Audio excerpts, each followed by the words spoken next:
عجیب کام ہوتے ہیں، تخلیقی کام ہوتے ہیں۔ آئیے خدا کے کلام کو ماننا شروع کریں، آئیے سب دعا کریں۔ ہیلیلویا، اس کا کلام زندہ کرتا ہے۔ ہیلیلویا، آئیے سب دعا کریں، چند میں سب دعا کریں، پکارے کلام مانگے، کہیں مجھ سے بول، مجھ سے کلام کر، مجھ سے کلام کر۔ Hallelujah, glory to Jesus. میٹھے تیرے نام دیا گلا، تیرا کلام شہر میں میٹھا ہے۔ میٹھے تیرے نام دیا گلا،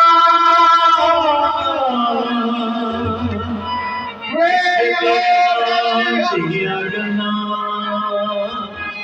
میٹھے تیرے نام دیا گلا، یسوع جان بہار دیا،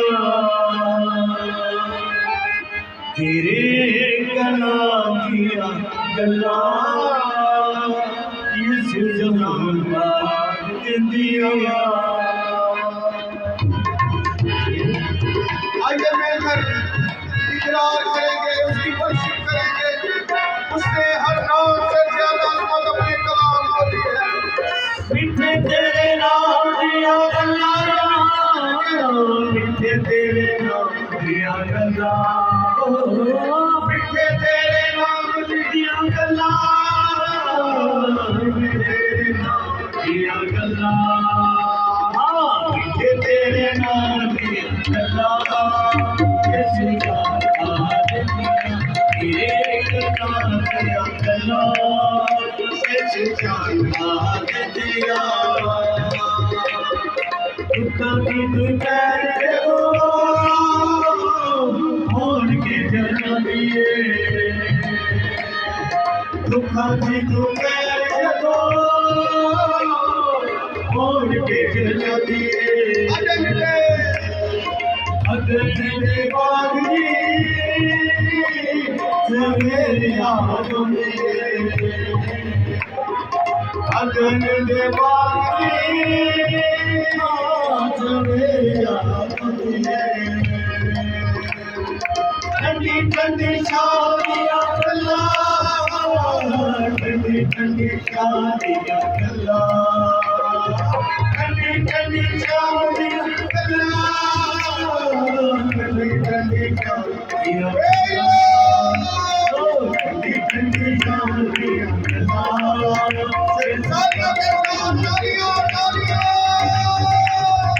تیرے کلام دیا گلا، یسوع جان بہار دیا، ایسے تھوڑی زندگی تجھ بنا بہانا، ایسے تھوڑی زندگی تجھ بنا بہانا، ہاتھ میں چلیا یہ دل بجنا، ہاتھ میں چلیا یہ دل بجنا، سدا دے آرام دیا گلا، سدا دے آرام دیا گلا، سدا دے آرام دیا گلا،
میرے ساتھ کلام کر، اس کے کلام میں قدرت پائی جاتی ہے۔ ہاللویا۔ شندانی کی کو ربا تھا ربا شبا تھا ربا تھا۔ خداوند زندگیوں کے ساتھ بولنے والا ہے، کلام کرنے والا ہے۔ ہاللویا۔ تیرا شکر ہو۔ ہاللویا۔ ستائش۔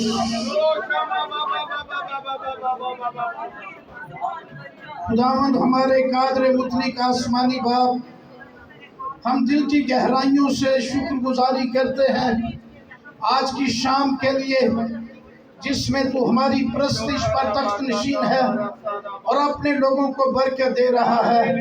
ہمارا دل بڑی شکر گزاری کے ساتھ بھرا ہوا ہے۔ ہم منت کرتے ہیں کہ آج شام اپنے لوگوں کے ساتھ بول اے خدا، اپنے لوگوں کے ساتھ کلام کر اے خدا۔ تیرا کلام آسمان سے نازل ہو، تیرے کلام کا مصنف روح القدس ہے۔ اے روح القدس یہاں پر اپنے لوگوں کے ساتھ ہم کلام ہو، اور آج بہت سارے لوگوں کو روحانی طور پر تازہ دم کر دے۔ آج کے کلام کے وسیلے سے ایک زندگی برکت پائے۔ اپنے آپ کو بھی تیری حضوری میں دیتا ہوں اے خداوند خدا، اپنا ہاتھ بڑھا، میرے ہونٹوں کا ذمہ لے اور مجھے اپنے خیالات، اپنی دلیلیں بخش، اپنا کلام بخش، تاکہ جب تیرے آئین کو بیان کروں تو بہت سارے لوگ کلام کی طاقت کے وسیلے سے برکت پا سکیں، اور ہم سب کو سننے والے کان اور قبول کرنے والا دل عطا فرما، خداوند یسوع مسیح کے نام میں آمین۔ تشریف رکھیں سب لوگ اپنی اپنی جگہوں پر۔ سب سے پہلے میں خدا باپ، خدا بیٹے، خدا روح القدس کا شکر گزار ہوں، جس نے آج شام یہ موقع فراہم کیا کہ آپ کے چرچ میں آ کر خدا کے زندہ کلام کی منادی کر سکوں۔ اس کے بعد خدا کے عظیم خادم اپنے پیارے بھائی پاسٹر اموس رحمت کے لیے بھی خداوند کی شکر گزاری کرتے ہیں، جن کو خداوند اپنے جلال کے لیے اور روحوں کی نجات کے لیے پورے ملک کے اندر کثرت کے ساتھ استعمال کر رہا ہے۔ یہاں بیٹھے بیٹھے مجھے اپنے بزرگ جو ہے وہ پاسٹر رحمت مسیح صاحب کو بھی میں یاد کر رہا تھا۔ ان کی اس علاقے اور ملک پاکستان کے اندر خدمات بے مثال ہیں، اور بہت سارے لوگ پورے پاکستان کے اندر ان کی خدمت کا پھل، جو مختلف علاقوں کے اندر انجیل کی خدمت کر رہے ہیں، اور یہ خوبصورت خدا کا گھر ان کی دعاؤں، ان کی خدمت، ان کی محنت، ان کی کاوشوں کی وجہ سے مہیا ہوا ہے۔ اور زوردار تالیاں خدا کی شکر گزاری۔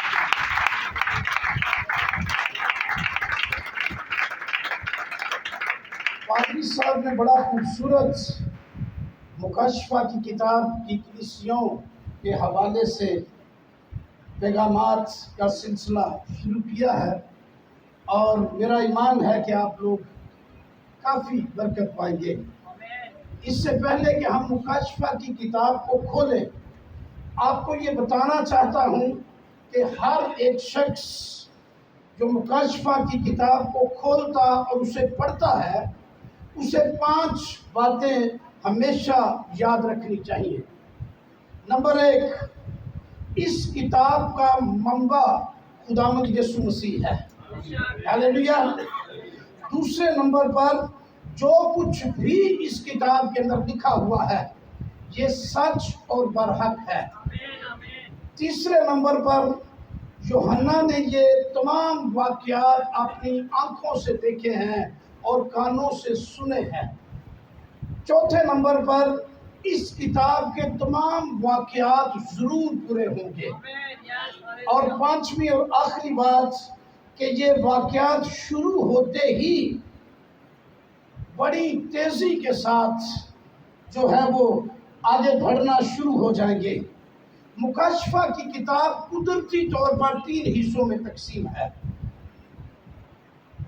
پہلے باب سے لے کر تیسرے باب تک یہ کلیسیائی زمانہ کہلاتا ہے۔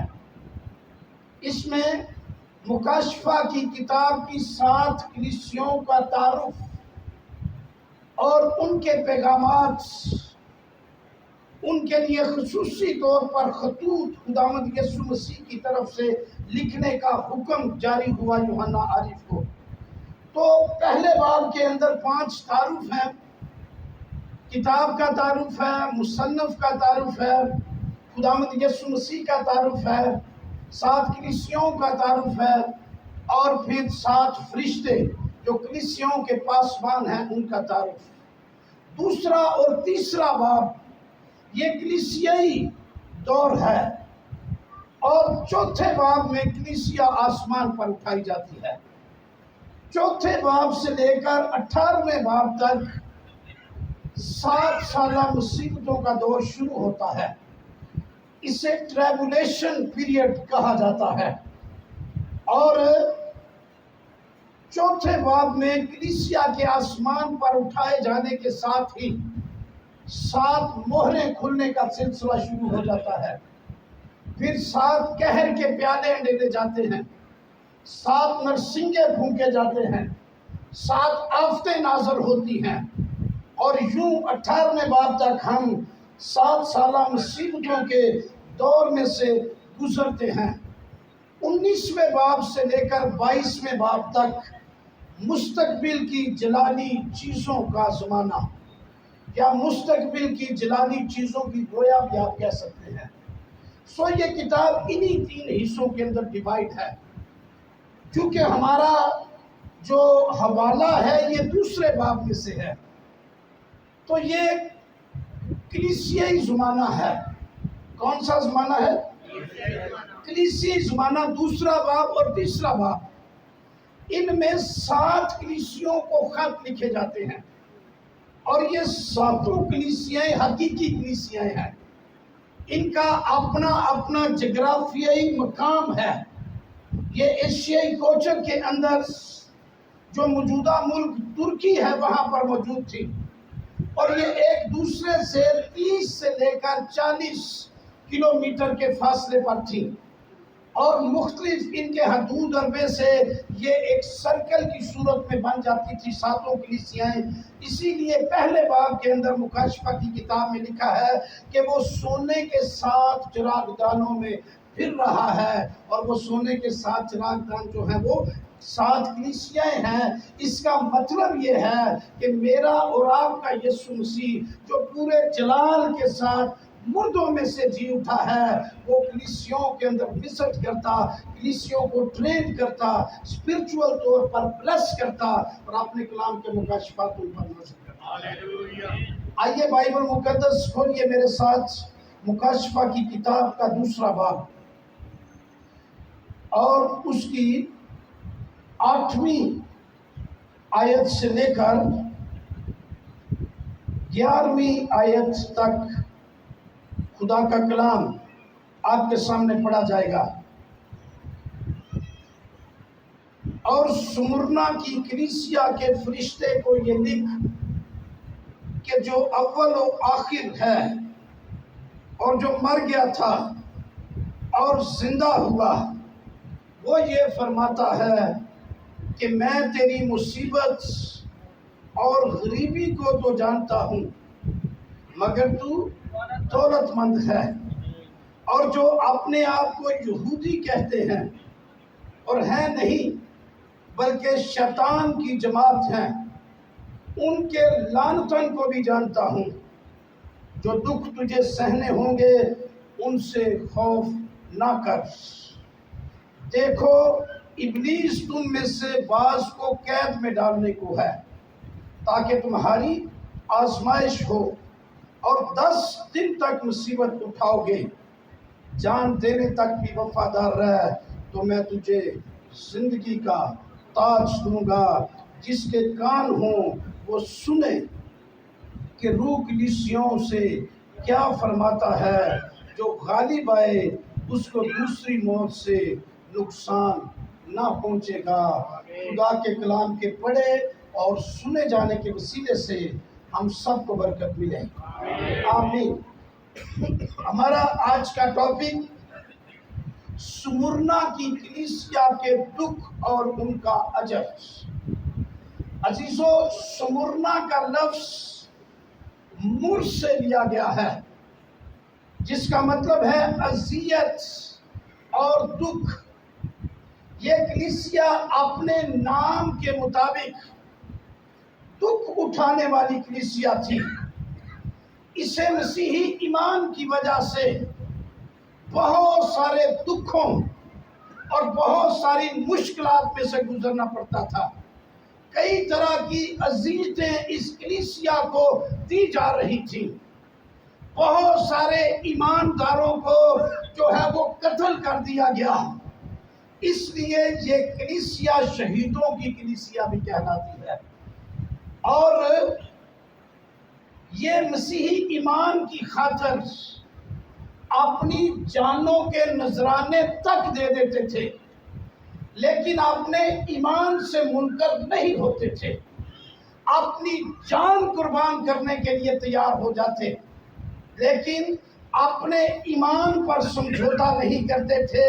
میرے عزیزو، یاد رکھیے، یہی وجہ ہے کہ مکاشفہ کی کتاب کی 7 جو کلیسیاں ہیں، ان میں سے 6 کلیسیاؤں کا اب وجود بھی وہاں پر نہیں ہے، لیکن سمرنا کی کلیسیا آج بھی وہاں پر موجود ہے اور بڑھ رہی ہے اور پھیل رہی ہے، اور اس کے وسیلے سے زندہ خدا کا کلام پھیلتا چلا جائے. یہ شہیدوں کی کلیسیا ہے، یہ آج بھی تعداد میں بڑھ رہی ہے. مکاشفہ کی کتاب کی 6 کلیسیاں اب صفحہ حسبی سے مٹ چکی ہیں، لیکن یہ کلیسیا آج بھی قائم و دائم ہے. اس کی وجہ یہ ہے کہ اس کلیسیا کے اندر ایمانداروں کا، شہیدوں کا لہو اس بنیادوں کے اندر موجود ہے. اور جہاں پر کلیسیا جو ہے قربانیاں دینے والی ہو، جہاں مسیح کی خاطر اپنی جانوں کے نذرانے دینے والی کلیسیا ہو، ایمان پر سمجھوتا نہ کرے اور اپنی جان کا نذرانہ تک پیش کر دے، اس جگہ پر کلیسیا ہمیشہ قائم و دائم رہتی ہے اور دشمن کبھی بھی کلیسیا کو آنچ نہیں پہنچا سکتا. یاد رکھیے، کلیسیا کے 2 طرح کے دشمن ہیں. ایک اندرونی دشمن ہے اور دوسرے بیرونی دشمن. چرچز کے اندر بیرونی دشمنوں کے بارے میں بھی آگے چل کے ہم دیکھیں گے، لیکن اندرونی دشمن بھی بہت خطرناک ہوتے ہیں، جو کلیسیوں کے اندر رہتے ہوئے، چرچز کے اندر رہتے ہوئے اندر سے توڑ پھوڑ کا سلسلہ شروع کرتے ہیں. اندر سے کلیسیا میں کڑوا بیج بونا شروع کرتے ہیں. اندر سے کلیسیا میں خرابیاں پیدا کرنا شروع کر دیتے ہیں. میں آج سمرنا کی کلیسیا کی بابت میسج شیئر کرتے ہوئے آپ کو یہ بتا دینا چاہتا ہوں کہ کلیسیا مسیح کا بدن ہے. در حقیقت جو کوئی بھی کلیسیا کے خلاف اقدام اٹھاتا ہے، وہ زندہ مسیح کے خلاف اقدام اٹھاتا ہے. آپ کو یاد ہوگا کہ پولس رسول کلیسیا کو ستانے والا ہی تھا نجات پانے سے پہلے. جب وہ ایک فریسی تھا تو بائبل مقدس میں لکھا ہوا ہے کہ جب وہ دمشق کی راہ پر پروانہ لے کر جا رہا تھا کہ کلیسیا کو پکڑے اور باندھے اور ان کو گرفتار کر کے یہاں لا کے یروشلم میں سزائیں دے، تو دمشق کی راہ پر خداوند یسوع مسیح کا جلال سورج سے بھی تیز روشنی کی صورت میں اس پر چمکا اور آواز آئی کہ اے سول تو مجھے کیوں ستاتا ہے. وہ گر گیا خدا کے جلال کی تاب نہ لاتے ہوئے اور کہنے لگا کہ اے خداوند تو کون ہے، میں نے کب تجھے ستایا ہے؟ مسیح کا جواب تھا کہ جو میرے لوگوں کو ستاتا ہے وہ مجھے ہی دراصل ستاتا ہے. اور اسے کہا گیا کہ پہنے کی جو ہے وہ آر پر لات مارنا تیرے لیے مشکل ہے، اٹھ اور تو جو ہے وہ وہاں پر جا اور میں تجھے یہ دکھا دوں گا یا جتلا دوں گا کہ تجھے میرے نام کی خاطر کتنے دکھ اٹھانے پڑیں گے. تو میرے عزیزو، یاد رکھیے کہ 2 طرح کے دشمن ہیں. اس کلیسیا کو اندرونی دشمنوں کا تو خطرہ نہیں تھا، لیکن بیرونی دشمن اس کے خلاف نبردست تھے. اس کے باوجود یہ کلیسیا بڑھتی چلی جا رہی تھی. آج ترکی کے اس شہر کا نام ازمیر ہے. اس کی آبادی تقریباً 3 لاکھ تک ہے اس شہر کی، جس میں سے آدھی آبادی کے لگ بھگ جو ہیں وہ زندہ یسوع مسیح کے ماننے والے لوگ ہیں، انہوں نے اپنی جانوں کا نذرانہ دے کر اس کلیسیا کو قائم و دائم رکھا ہوا ہے۔ تو یاد رکھیے کہ کلیسیا مسیح کا بدن ہے۔ سمرنا کی کلیسیا جو ہے اسی لیے آگے بڑھ رہی اور ترقی کر رہی تھی۔ مکاشفہ کی کتاب میں 7 کلیسیوں کو مسیح نے خط لکھے اور 6 کلیسیوں سے مسیح کو شکایت بھی رہی، ان کی محبت بھی مسیح بیان کرتا رہا، اچھے کام بھی ان کو نصیحت بھی کی جاتی رہی، لیکن ان سے شکایت بھی تھی۔ مثلا افسس کی کلیسیا سے کیا شکایت تھی مسیح کو؟ کہ تو نے پہلے ایسی محبت چھوڑ دی ہے۔ اسی طرح دوسری کلیسیوں سے بھی۔ لیکن سمرنا کی کلیسیا واحد کلیسیا ہے جس سے یسوع مسیح کو کوئی شکایت نہیں ہے۔ اس لیے میرے عزیزو یاد رکھیے، ہمیں بھی اسی قسم کا چرچ بننا ہے، ہمیں بھی اسی قسم کی کلیسیا بننا ہے۔ آج کے چرچ میں پتہ نہیں کتنی کی شکایتیں مسیح کو ہم سے ہوں گی۔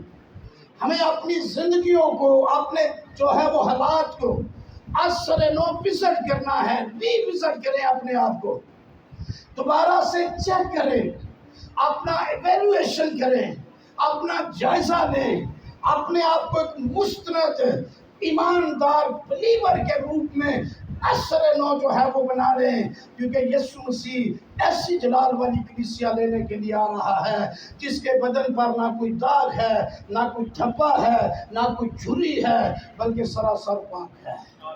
تو ہمیں اسی قسم کی کلیسیا بننا ہے۔ میرے عزیزو یاد رکھیے کہ اس مضمون کو 2 حصوں میں خدا کے خادم نے مجھے کہا کہ تقسیم کرنا ہے، ایک سمرنا کے دکھ اور دوسرے ان کے اجر۔ تو پہلے ہم ان کے دکھوں کی طرف آئیں گے۔ سمرنا کی کلیسیا کے بارے میں خداوند یسوع مسیح ان کی 3 مشکلات کے بارے میں جانتا تھا، اور خداوند یسوع مسیح نے کہا کہ میں جانتا ہوں، نمبر 1، میں تیری مصیبت کو جانتا ہوں۔ میرے عزیزو، مصیبت کے لیے مستعمل گریک لفظ جو ہے وہ تھلیپسس، اس کا مطلب ہے گریٹ پرسیکیوشن، دباؤ دینا حد سے زیادہ کسی پر، یا کسی کو کچل ڈالنا۔ پرانے عہد نامے کے اندر جب کسی مجرم کو اذیت ناک سزا دی جاتی تھی تو اسے ایک سنگلاخ چٹان پر لٹا کر اس کے اوپر ایک بہت بھاری پتھر رکھ دیا جاتا تھا اور اسے کچلا جاتا تھا۔